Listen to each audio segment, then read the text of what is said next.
اب دیکھیں اللہ پاک نے روزانہ ہمیں 5 نمازیں دی ہیں نا جی، اس پہ تو ناراض نہ ہونا. میں نے آپ سے یہ نہیں پوچھا کہ آپ پڑھتے بھی ہیں یا نہیں. یہ میں پوچھوں تو آپ ممکن ہے مجھے جواب نہ دیں، لیکن اللہ نے 5 نمازیں دی ہیں یا نہیں دی ہیں؟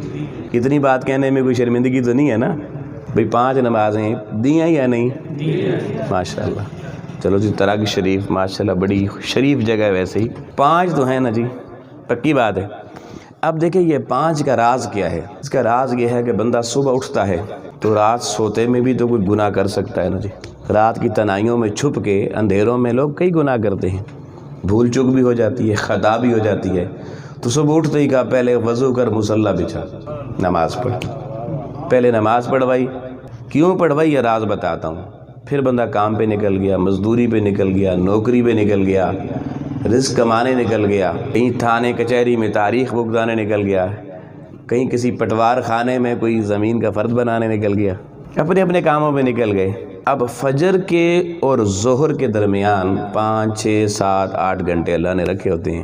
اب جیسے ہی سورج ڈھلا اس نے کہا آ دنیا کما لی تو نے، دنیا کے کام کر لیے، تھک گیا ہوگا، میں تجھے ریسٹ دیتا ہوں، دنیا کا کام چھوڑ میری ملاقات کے لیے ظہر کی نماز میں پھر حاضر ہو جا. بندہ پھر آ گیا، پھر نماز پڑھی. پھر اس نے کہا بریک ختم ہو گئی، چل بھئی اپنے کام پہ پھر چلا جا. بندہ پھر نکلا، اپنا دنیا کا کام کاج کیا. لیکن اب اس نے لمبا وقفہ نہیں دیا. اس نے کہا صبح سے لگا ہوا تھا، اب تھوڑی ریسٹ کی ہے، اب تھوڑا سا بیچ میں گھنٹہ 2 گھنٹے کا 2.5 گھنٹے کا ٹائم دیا. پھر عصر آ گئی. پہلا وقفہ بیچ میں ہوا تو 5 6 گھنٹے کے بعد ہوا. لیکن سکولوں میں دیکھیں نا، اکثر سکولوں میں کالجوں میں ہوتا ہے کہ بریک جو ہوتی ہے نا اسمبلی کے بعد، وہ دیر کے بعد ہوتی ہے، 5 پیریڈ کے بعد ہوتی ہے. لیکن بریک کے بعد پھر 2 ہی پیریڈ ہوتے ہیں، پھر تھوڑا ٹائم ہوتا ہے. تو یوں ہی اب دیکھیں پھر ظہر کے بعد عصر تک تھوڑا ٹائم ہے، وقفہ ہے. پھر عصر کے وقت بندہ اللہ کی بارگاہ میں حاضر ہوا. عصر پڑھی تو پھر آگے مغرب کا وقت اور کم کر دیا. پھر مغرب پڑھی تو عشاء بالکل ہی قریب رکھی، اور پھر عشاء کے بعد کا سو جا. اب وقفہ ضروری تھا کیونکہ بندے کئی 8 گھنٹے سو کے نیند پوری ہوتی ہے، کسی کی 10 گھنٹے میں پوری ہوتی ہے، تو پوری رات دے دی سونے کے لیے، سویا رہے. کہ اللہ نے کتنی سہولتیں سامنے رکھی.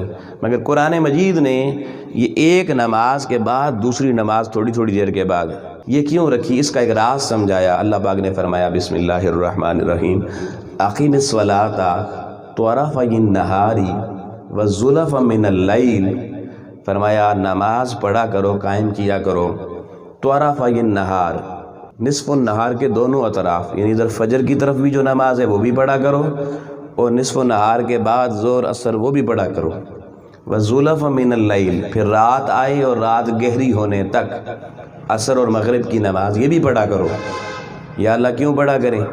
اب جملہ سننے والا ہے اور میں آپ کے چہرے بڑے غور سے دیکھ رہا ہوں، پڑھ رہا ہوں کہ کس کو سمجھ آ رہی ہے کس کو نہیں. فرمایا رات کی تاریکی والی نماز بھی پڑھیں، دن کے اجالے والی بھی نماز پڑھیں. مولا کیوں پڑھے؟ کہا ان الحسنات یذہبن السیئات. فرمایا یہ نماز میں تمہاری نیکیاں بنا دوں گا جو ان نمازوں کے وقفے کے دوران تم نے گناہ ہوئے ہیں، یہ نیکی نماز کی اس گناہ کو کھا جائے گی، یذہبن مٹا کے رکھ دے گی. کہ فجر کی نماز اگر باقاعدہ پڑھی اور ظہر تک کوئی گناہ ہو گیا تو ظہر کے لیے میری مسجد کے مصلی پر آئے گا، میری بارگاہ میں جب تو ہاتھ اٹھائے گا تو میں فجر سے ظہر تک ہونے والے گناہ معاف کر دوں گا. ظہر پڑھ کے نکلے گا، پھر انسان ہے پلٹ کے گناہ کرتا ہے، پھر گناہ ہو جائے گا، ارے عصر کو پھر آ جانا، پھر میری بارگاہ میں سر مسجود ہونا تیرا کام ہے، عفو کرم تجھ پہ فرمانا میرا کام ہے. پھر عصر سے مغرب تک دنیا کھیلتی ہے، کودتی ہے، ادھر ادھر جاتی ہے، کئی معاملات میں پھر گڑبڑ ہو جاتی ہے. فرمایا اب یہ سورج جوں ہی غروب ہوا پھر آ جا مصلی پر آ، تاکہ میں اس دورانیے کے گناہ بھی معاف کر دوں. پھر اس کے بعد لوگ کھانا شانا کھاتے ہیں، آپس میں فیملیز بیٹھتی ہیں، کوئی چھوٹی موٹی غیبت، کوئی چھوٹا موٹا بھئی وہ شام کو نا تجزیہ نگاری کے پروگرام میڈیا پہ چلتے ہیں، گھروں میں بھی چھوٹے چھوٹے تجزیے فیملیز کے چلتے ہیں. پھر انسان ہے بھول چک ہو جاتی ہے. اس نے کہا سونے سے پہلے پھر مصلی بچھا، پھر کھڑا ہو، قیام رکوع سجود کرنا تیرا کام ہے، بخشش کے دروازے کھولنا میرا کام ہے. پھر رات کو سو گیا، سوتے میں کوئی شرارت سوجی کہیں ہو گئی، کوئی غلطی ہو گئی. اس نے کہا کوئی بات نہیں، صبح بازار کا منہ بعد میں کرنا، میرے دربار میں منہ پہلے کر تاکہ رات والے بھی مٹا دوں. کتنا خوبصورت نظام ہے یاد کیا. روزانہ معافی تلافی کرواتے جاؤ. چھوڑنا تو ہم نے ہوتا نہیں ہے نا جی، چھوڑ دیں تو اچھی بات ہے، پھر وہ بڑی برکتیں دیتا ہے. لیکن اگر کوئی ایسی وہ کہتے ہیں نا ظالم منہ کو لگی ہوئی چھوٹتی نہیں، مگر تو کوئی ایسا بھی مسئلہ ہو تو کوئی بات نہیں. اس نے کہا میرے دربار میں آتا رہے، میں بخشش والا معاملہ فرماتا رہوں گا.